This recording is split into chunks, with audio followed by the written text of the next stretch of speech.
మీకు ఇదే పని కొట్టుడేనా ఇక నీకు కొట్టుడేనా చెయ్యట్లేస్తావు పనేం లేదా మీకు కొట్టుడైందే మీరు కొట్టుడైందే సార్ నన్ను సైలెంట్గా వచ్చిన వాళ్ళని ఎందుకు కొడుతురు సార్ నన్ను ఎందుకు ఆపలేదు నేను ఆపలేదు కాదు నేను సైలెంట్గా వచ్చినా పోయినా వెహికల్ ఎందుకు ఆపలేదు సార్ నేను ఏం తప్పు చేసిన సార్ ఫస్ట్ నన్ను ఎందుకు కొట్టిరు అసలు ఈపులా విన్నాను నేను చెప్పేది అవును సార్ కరెక్టే ఇక్కడ అన్ని సమస్యలు అవుతున్నాయి మేము చూస్తూనే ఉన్నాం అయినా కానీ చెక్ చేస్తున్నారు కరెక్టే సార్ మరి నన్ను ఈపులో ఎందుకు కొట్టిరు సార్ నేను పబ్లిక్లో ఉన్నా సార్ నేను పబ్లిక్లో ఉన్నా నేను పబ్లిక్లో నా సేఫ్టీ గురించి నేను మాట్లాడినా చెప్పాను కదా నేను ఎక్కడికి పోయినా న్యాయం జరగదు మొన్న సిపి దగ్గరికి వెళ్ళాను ఇవాళ డీసీపీ దగ్గరికి వెళ్ళాను డీసీపీ దగ్గరికి రితిరాజ్ మేడం దగ్గరికి వెళ్తే కుక్కట్పల్లి డీసీపీ మేడం ఏమన్నది తెలుసా నువ్వు బైక్ ఆపనందుకు మా ఎస్ఐ నిన్ను కొట్టారు అని అంటుంది అంటే బైక్ ఆపకపోతే కొట్టేస్తారా నా ముందు వితౌట్ హెల్మెట్ వెళ్తున్నారు అందరూ దర్జాగా మూవింగ్ ట్రాఫిక్ వస్తుంది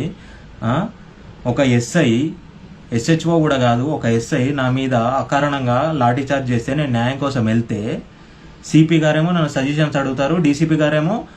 నువ్వు బైక్ ఆపలేదు మా ఎస్ఐ కొట్టాడు మళ్ళీ ఏమంటుందో తెలుసా నెక్స్ట్ డైలాగ్ ఏందో తెలుసా నువ్వేమన్నా ఎస్ఐకి తెలుసా నువ్వు హెల్మెట్ పెట్టుకొని ఉన్నావు నీ మొహం కానీ నువ్వు కానీ మా ఎస్ఐకి తెలుసా నిన్ను కొట్టకుండా ఉండడానికి అంటే నేనన్నా మేడం మీరు తెలియని వాళ్ళైతే కొడతారు తెలిసిన వాళ్ళైతే కొట్టకుండా వదిలేస్తారు మేడం మీరు అని నేనన్నా ఇది ఏం మాట నాకు అసలు కాదు ఒక డీసీపీ ఒక ఉన్నత స్థాయిలో ఉన్న డీసీపీ ఇదా ఆన్సర్ చెప్పే విధానం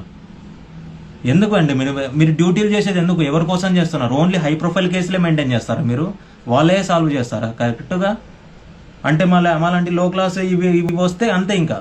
ఇష్టం ఉన్నట్టు మాట్లాడతారు ఇష్టం ఉన్నట్టు జాబులు ఇస్తారు